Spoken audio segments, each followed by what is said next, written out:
the hands are like this. You're in position 2, yeah, and you've got your arms rounded here, shoulders are dropped. Okay, so comfortable with your feet. And off we go. You get your hands up there, drop your shoulders. Shoulders should feel like they're going down, the hands are going up. Okay, and just bring them back again.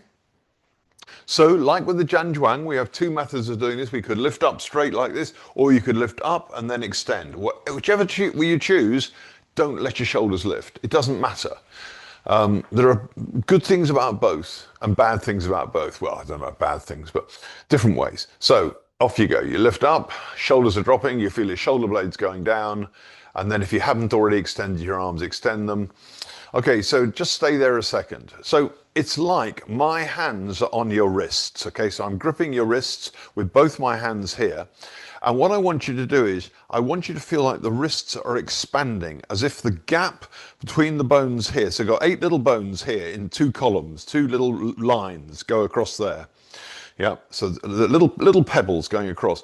And now you can create a lot of space between 8 pebbles. So what you need to do is you need to feel as though the 8 pebbles are really, really opening out. Don't worry about ball of the foot and heel. We're not worrying about that for the moment. We're thinking about how to allow here to open. So what you have to do is feel as though your hand is going towards the other hand. Okay, so it's like that hand's trying to reach that one's trying to reach that one. But I'm not moving, obviously. Yeah. Okay, so that's the wrist. So this is very, very difficult to feel. I mean, it's very hard to learn how to relax, which is basically what I'm trying to do with you.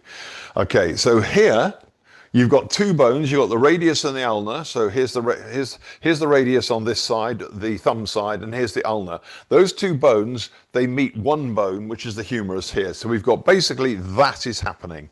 In effect, it's not quite as basic as that, but it's good enough. So when you're in this position here, those 2 bones are your forearms. Imagine I'm holding the forearm. So I'm holding you here, and you are now going to push me without moving. You're going to feel like you're extending your forearms to stop me pushing. And I'm pushing you quite hard. I'm trying really hard to push you. So you are now extending your forearms away towards me. And now just say I'm pushing on the back of your hand, which is not a good practice to do incidentally, because it makes you tense your wrist, but this is going to be a very light push. I've got 2 fingers on the backs of your hands, 1, 2. So first of all, I now have got 4 hands. I'm pushing here on your arms to open up the elbow joints, but I'm also pushing here on the back of your hand with a finger on each hand. So first of all, elbow joints open. So stop me from pushing you backwards by allowing the elbow joints to lengthen. And now I'm pushing your hands on the back of the hand very, very gently, much more gently than when I'm on your forearms. And you feel as though your fingers are trying to reach your fingers.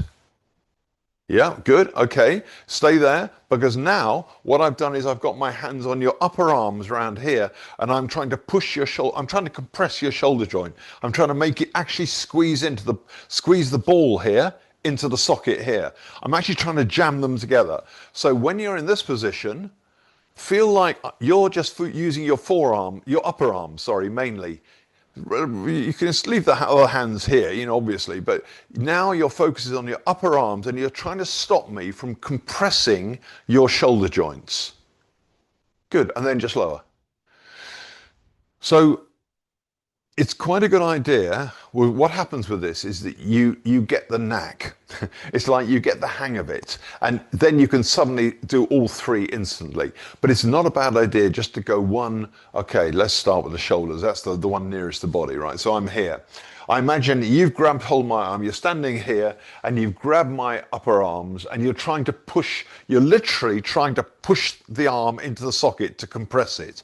So when I'm here, I feel like here is just stopping you doing that. Your hands are here. I ignore the rest. Yeah. So yeah, off you go. You're here. I'm going to be side on. Doesn't make any difference. So now then you're going to try and release your shoulder joints. So you're trying to create space within the shoulder joint yourself. Okay, so now I've grabbed your forearms.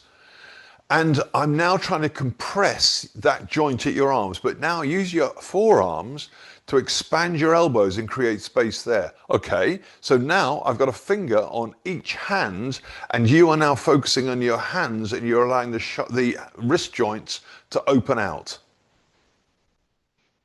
And all of a sudden, you get a better connection around the body.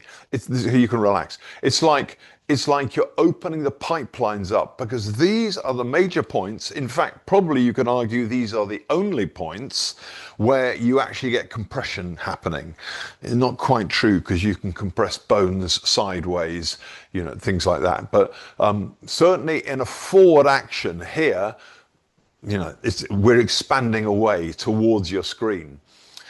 So when you do that, you start to get more energy running through the body. Basically what you're doing is you're opening your pipelines out in your arms. Now, when the pipelines in the arms open, you will have noticed possibly when we were doing that, that something was happening on your back every single time. It's very important not to compress your neck. So you have to just let go of your neck. You've got to be conscious of your neck the whole time. So let's just go back again, drop your shoulders, lift up, and then push out. Okay, so get into your position, shoulders very relaxed. I'm going to be slightly side on here. And all that's happening is, first of all, somebody is on my upper arms and they are pushing. Let's try put a foot forwards, put one foot forwards of the other one. Yeah. So that gives you something that the person can push into. Right. So now they are pushing against your forearms. Now, what are you doing with your back and your neck when that happens? So yes, your shoulders are expanding, you're getting bigger and bigger. What are you doing with your back? Are you tensing it? Are you making it go hard? Are you making your neck go hard? Try not to do that. Try and release your back so it feels like your back is actually pushing backwards, but without you really trying to do so. Okay, someone is now on your upper arms. So now we're on the elbow joints. So you feel like your elbow joints are expanding. Again, what are you doing with your back? Shoulders, neck. And now fingers on the palms, back of the hands, and they're pushing towards you, and the wrist joints are opening. Again, what's happening with your back, shoulder blades, and neck. So what you just want is you want consciousness around the entire circuit here. You don't have to do much with your back in the same way that we're not doing much with the arms at all. It's merely how you're feeling inside your body, and that's all you have to do.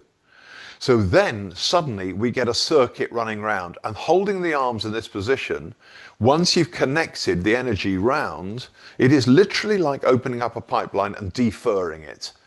Yeah, so the water can really flow very, very efficiently around the pipeline and through the joints, which is the main point where joints in a pipe, you know, water pipe are the places where problems occur, aren't they? It's not on the long run unless it's rusty. You know, it's not on the long run. It's where the pipe has been bent. They've put you know, an angled joint in there. It's got to change direction. That's where it's always going to leak and you're going to have problems. So this is exactly, there's no difference. It's the same concept here. The wrists, the elbows, the shoulders, these are the places you need to focus on. Wrists, elbows, shoulders, yeah. Ultimately, we're going to be looking at the hips, the knees, and the feet, because they also are the other three joints with their equivalent pair of arms. But, you know, for an animal, is it 4 legs or is it 4 arms? I don't know. Okay, good. How are we doing for time? Yep. So we're going to go straight on to the Yang's 10 form now. We're going straight on. We've basically been doing a load of Qigong. So when we come to do Zhan Zhuang, and you're now sitting down as well doing this, you do all that. You just do it all. You stick it into the Zhan Zhuang. It's there for you.